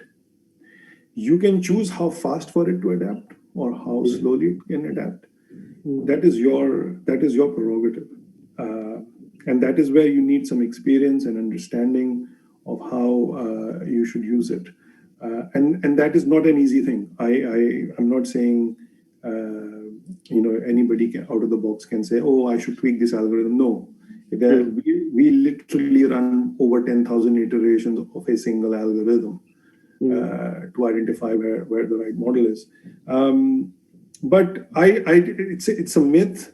I feel that their skills will not be important. Actually, their skills will be very important because they help you choose the right data set. They help you identify the right problem in the right way so that you can solve it, and then you can find a solution. But if you define the problem incorrectly, then you are going in circles, and that is.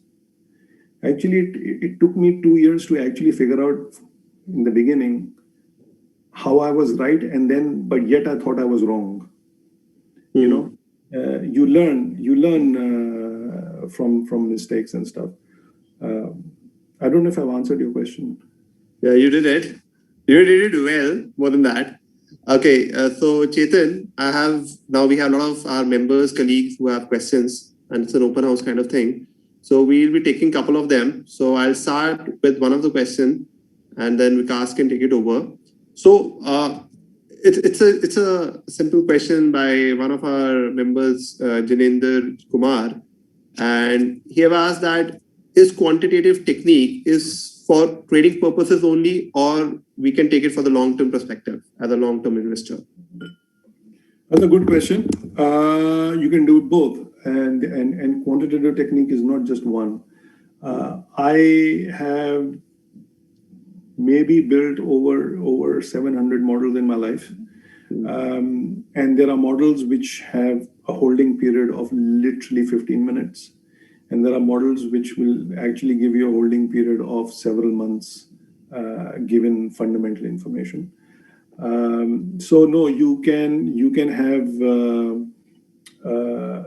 models which are long-term investment models. What does happen is I've noticed is people use terms when people come and meet investors, they use terms very loosely, and they many a times mean completely opposite things of what they are saying. Some people think this is an algorithm is just a formula. And there are different kinds of algorithms and different kinds of quantitative methods. You can have methods where you are simply holding a stock or a future for 15 minutes at best. or you can have something which is quantitatively, systematically helping you invest over a long term. So there are different kinds and different objectives. As I said, there are models which help pension funds run hundreds of billions of dollars, and then there are more aggressive, smaller sort of shops where it's just profitability, short-term horizon, take money out, and we'll see what happens after 2 hours, kind of thing. Yeah, so Chetan, we have so many questions. I will try and finish as much as possible. So there's a very interesting question from Mr. Arun Vadva. He's saying that in the slide you showed the model and the performance. The factors you took were all fundamental. So how are you building risk in your model? Because all these factors are all fundamental. That's a very good question, and it's a question we can talk about for hours, because risk has many facets. And in this case, we are looking at simply at the investable universe. For us, it's the BSE 200.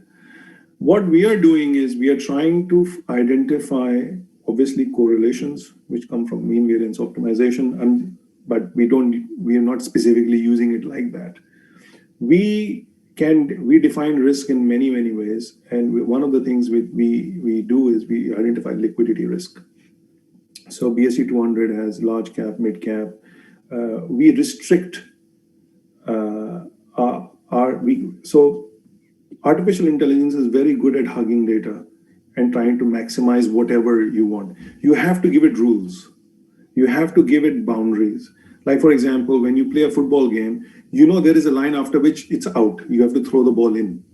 So you have to define some boundaries, and we use some of these boundaries as risks. So we will say, okay, you should not be more than X% overweight a sector. So we are looking at finding this balance. What AI does for us, it finds the balance where we ideally fall less than the market. So we diversify ourselves to the point where we are looking to keep up with the market most of the time.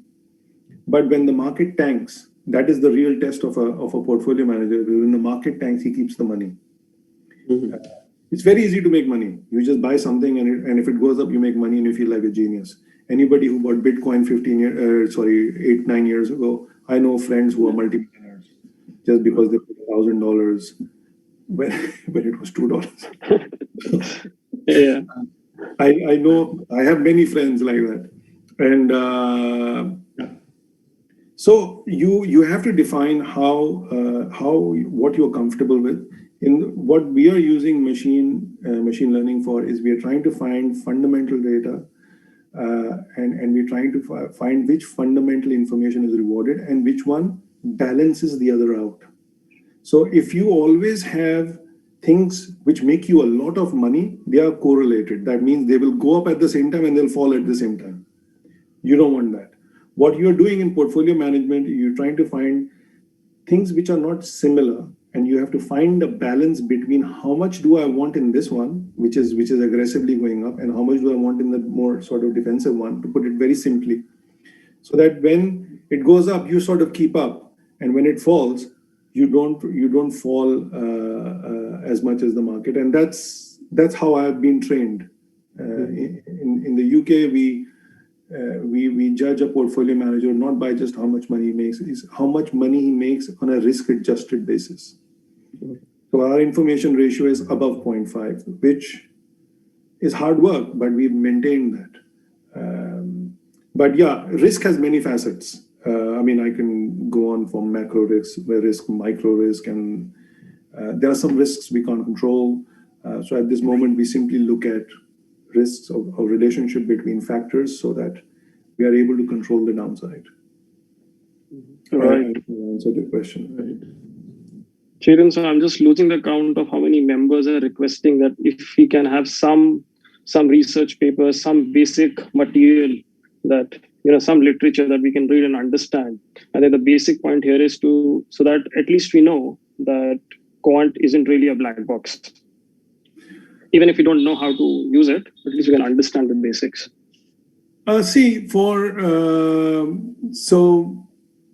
quantitative methods are definitely not a black box. You can actually very clearly break things down, even in artificial intelligence. But those are very technical papers. I mean, they are technical enough, they put me to sleep from time to time. I mean, there is a lot of maths in it. In terms of, I would instead of research papers, I would recommend maybe a book which is simplified. And I can look up the name and send it to Vikas or Sujay, and they can share it. Because in many of these books, the authors are not only experts, but also they simplify it. They make it easier. Whereas in academic papers, they don't care whether the average man understands. They are writing this for other academics. So there'll be equations and there'll be complex terms, and you'll need a dictionary half of the way through, and you're like, what does this mean? Kind of thing. So in terms of quantitative papers, I can for portfolio management, I can recommend a couple of reasonably good books, which also explain sort of factors, etc. And I can share it with Vikas. Thank you. Thanks. Chetan, one interesting. Yes, Sujay, yeah, go ahead. Just one last question, sir. It's a very interesting question and a technical one. Do quantitative techniques, machine learning, and AI mean one and the same thing? No. So quantitative techniques is a general umbrella term for anything that is quantitative, and counting is quantitative as well. So, but I mean, I oversimplify. Quantitative methods are very, very broad, and they go into very broad spaces. Artificial intelligence as a term is about was first penned in the 1950s in Dartmouth College. Machine learning is a subset of AI. So AI for the longest time was only theoretical. Artificial intelligence was just theoretical because we didn't have computers to do a lot of these things. And actually,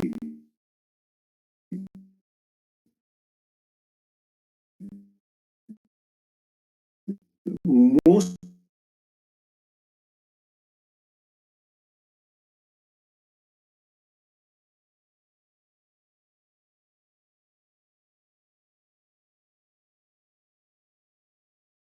aggressively AI machine learning is literally 95% of artificial intelligence is machine learning. The reason it's called machine learning or artificial intelligence is because it learns from data. So it is not learning from your brain. It is whatever data you give it, it will learn. Okay. So Chetan, one prominent question, because it is coming from Vikas' question whether we are investing in quant fund or not. So how we can assess that, okay, fine, we have 10 quant funds in the market. Which one is using the best algo or best machine or best quantitative technique? So how this need to be assessed? There are many ways to do that, and most of the time you have to start from the mandate that the portfolio manager has. Many people have different mandates. I know there are 3 quant funds specifically. Ours is a PMS. So our universe is BSE 200. There are some which are BSE 200 or BSE 500, and there are some which are geared towards mid caps. There are some which are geared towards a balance between mid caps and large caps. So it depends on the risk. So what you do is, I know there is a fund which started just before the pandemic and has just managed to cover. It's from the risk you can see. So one of the ways to look at is how volatile they are and what their information ratio is. So in funds, you normally check what the information ratio is. And information ratio is outperformance divided by the standard deviation of the outperformance. And if that's above, if that's a positive number, that means they are adding alpha. If it's above 0.5, that is excellent. and maintaining that is generally quite hard. But you have to make sure that when you're comparing quant funds, they are all the same. It is very hard to tell what algorithm who is using till they disclose it. Otherwise, it's guessing, frankly. Okay. Because, so one of the particular question from one of our chartered accountants, and I know this is for the prevalent time, from Jobin George, and he's saying that in future, whenever you are making a technique and taking the data, will you remove this COVID time period from your analysis? No, of course not. It's real. It happened. There are relevant data points. No, it's actually a very important data point for us, and I would never remove these things. The more your machine is closer to reality, the better it is going to be. And there are people who try to build models which take out outliers. There are different statistical approaches to handle outliers. That where you trim, there are some transformations where you trim outliers. You don't remove them. Yes, outliers can impact the entire distribution, the calculation of volatility and mean, and it will impact the outcome of the model. But considering the fact that it is a real event, it is a real data point, and markets were open and they traded, you cannot ignore them.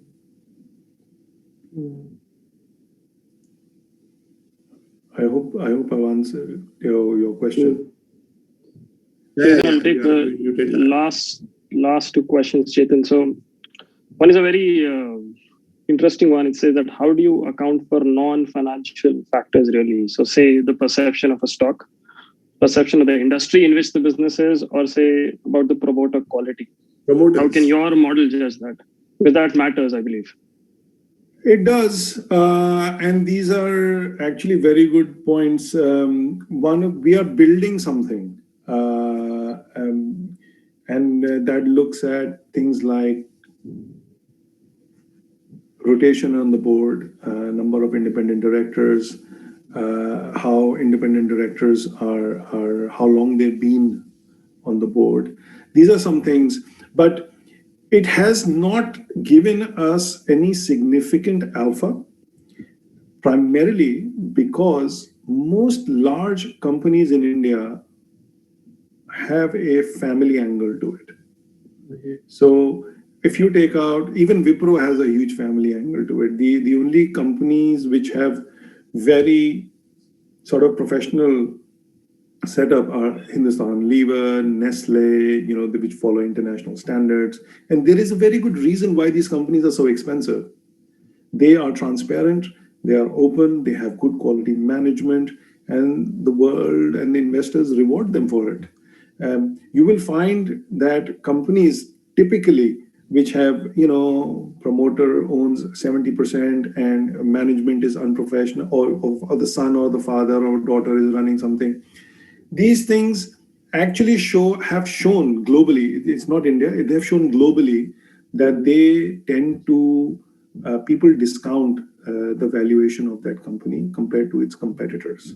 You can go to the US, UK, Europe, family-owned business, where families have large stakes, they actually only sit on the board of directors, they don't take any management role because because you sort of discount that.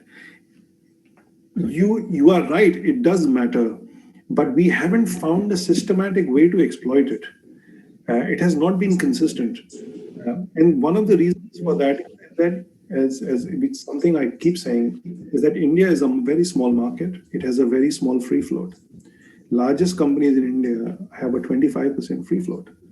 So once you account for institutional holding, there's very little happening. So a lot of companies where they should be penalized, they just rise with the tide. So you will, so it is very hard to have a fair assessment and say, okay, this company didn't have good management and the world has sort of not rewarded them for it. The thing is, you have very few good companies in India, and the free float is so some analysis which requires a certain amount of I would say free float for something to discover its fair value is sort of skewed on the upside in India. So you don't see a lot of these things, and so some of these things which you are saying are important.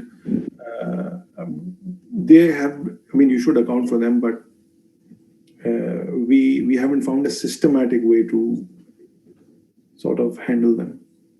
So do you use any kind of additional support, like Vikas or maybe a fundamental guy when we talk about the promoters? Because in India, we lot of see that perception for the promoters drives the company a lot when we talk about it. So do you think do you take any fundamental support on that? Definitely. We have a forensic analyst on our team, and he's a qualified chartered accountant, I'm happy to say. And we respect his input quite a lot, because what a chartered accountant can identify, I will not be able to identify, frankly. He'll be, what the things he says, like some people will tell me, the guy's rotating cash between sister companies. I can see, I don't know why this number is so high. This number does not make any sense. So they will very quickly highlight people who are massaging accounts, etc. And apparently there are three levels. One is this guy is honest, this guy is slightly dishonest, but he makes us money, and this guy is totally dishonest. So we have these three categories, but we try to weed out the obvious candidates where it is known that there is some accounting irregularities, and the main reason for that is the machine will learn from that data. If that data is cooked, I am cheating with I am going to learn my machine is going to learn something incorrect. So we definitely have a chartered accountant, forensic analyst on board, and we actually weed out a reasonable number of companies out because of tricky accounting. So yeah, he's a very important person for us, and we have actually avoided, I would say, two big sell-offs because there was something questionable about some companies. So thank you, Chetan. Thank you so much. And we again have a lot of questions there flowing in, but there is constraint in terms of time. And thank you so much. I think we can. Sujay, I think we can take 2-3 more questions. We are still having the time. Cool. So 2-3 more questions we can take.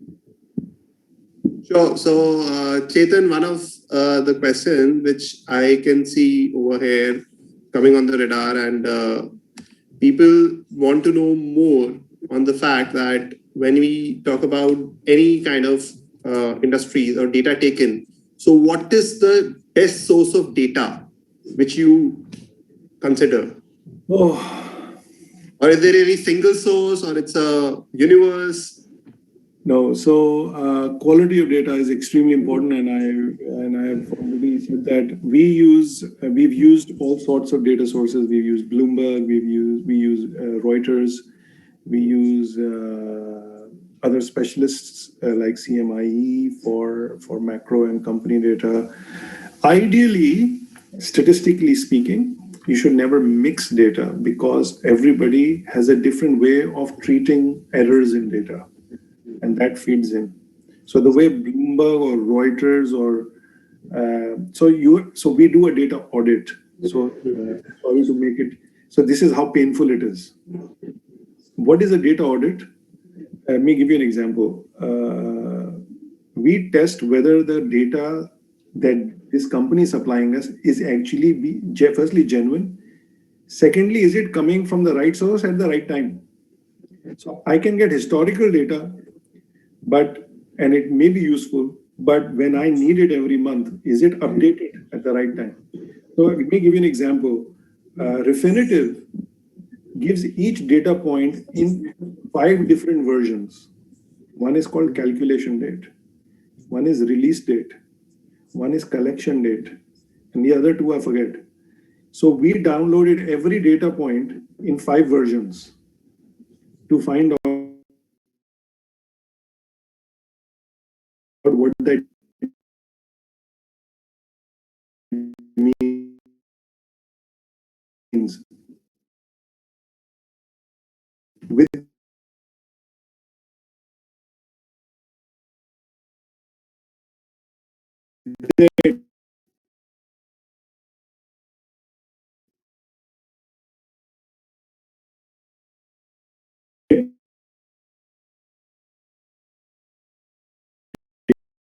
With the data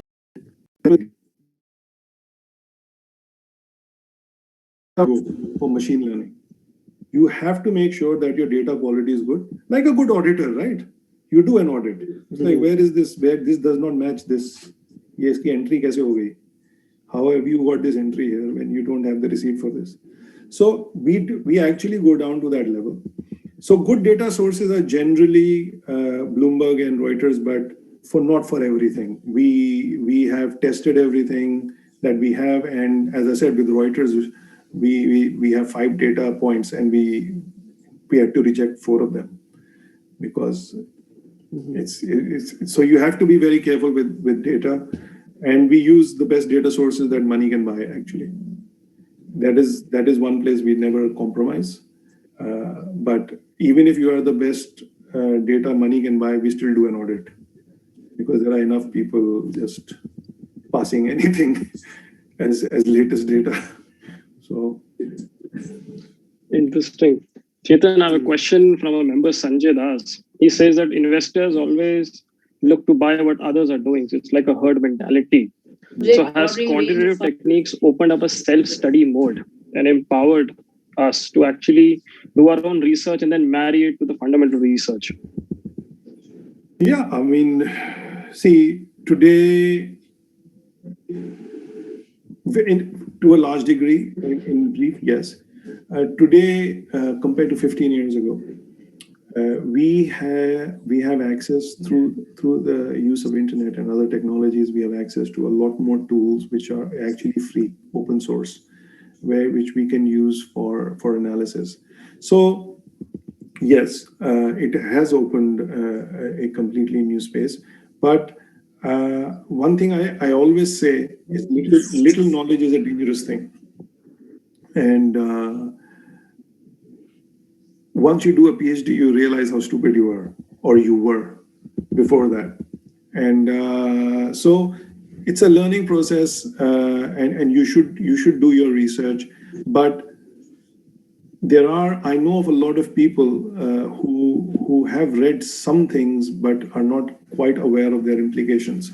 So I always encourage people to read up. I share books, beginner books that they should read and understand and what it means. Because I've actually met analysts who use terms which are actually incorrect, and they keep using them. Not just, you meet them 5 times, on 5 different occasions, they will use the same term. So I think it has opened up. I think you can today learn a lot by just doing some online classes. Coursera has fantastic courses which can be very educational and high quality from good universities. You can, even YouTube has you can learn to program on YouTube in Python or MATLAB. So you can do a whole lot of things and do a whole lot of introspection for sure. So probably, Chetan, you can just suggest a few good links, courses, and books. Sure. Once the session is over, yeah. It will be helpful. Yeah, I'm more than happy to help people learn. If you're willing to learn, I'm very happy to. I'm quite happy that people have the enthusiasm to learn these things. And we are in a state in this world where, and India will get there, is already getting there. I feel that we are all going to be in a knowledge-based economy where we will have to constantly improve our knowledge because they go on other times where you just studied and you said, okay, now I'm going to do this job for the rest of my life. Things are improving, things are changing, technology is being adopted. We all have to, keep up. So we just can't sit there and relax anymore, I feel. Chairman sir, we are behind the schedule now, so can I request Chairman sir, are you there? Yeah. So thank you, Dr. Chetan Mehra ji, Surya Jain ji, Vikas Nagar ji, for this wonderful deliberation. We are having, of course, the presence of our Honorable Chairman of the branch, Sri Anshul Agrawal ji, Vice Chairman Ankur Jain ji, our Dhan Kuber Pradeep Mutreja ji, and of course our Secretary of the branch, Bhopal branch, C.S. Amank Moabe ji. So may I request the Secretary of the branch for the vote of thanks. And we are having certain questions. If Chetan sir is available, we can take up those questions after the session is after the vote of thanks, if he permits, if he is comfortable. Or alternatively, what we can do, we can respond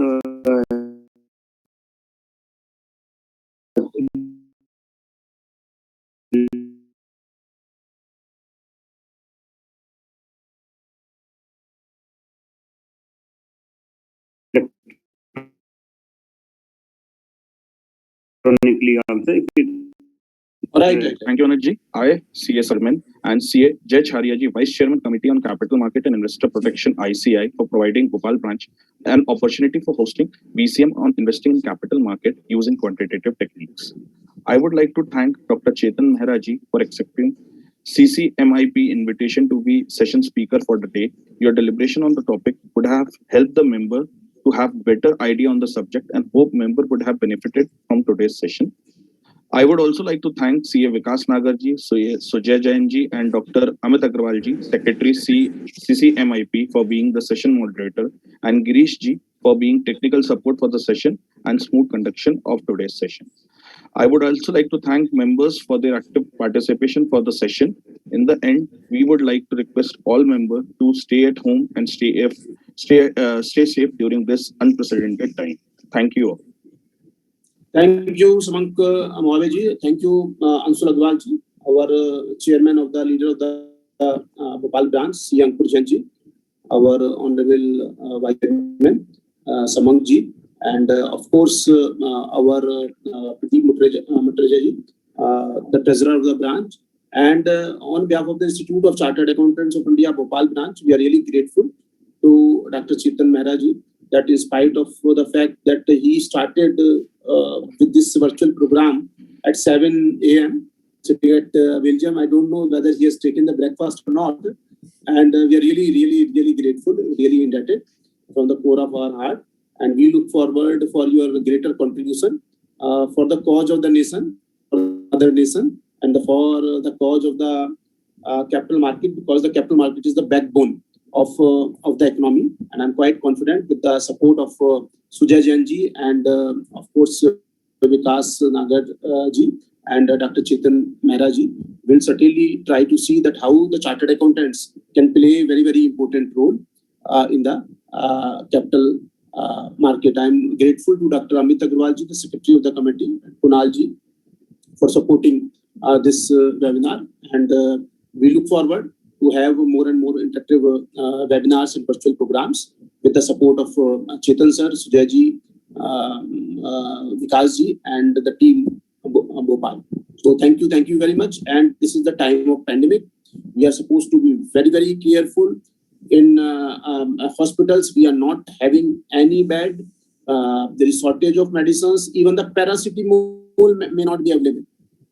I've been told that the individuals are taking 100 tablets of paracetamol.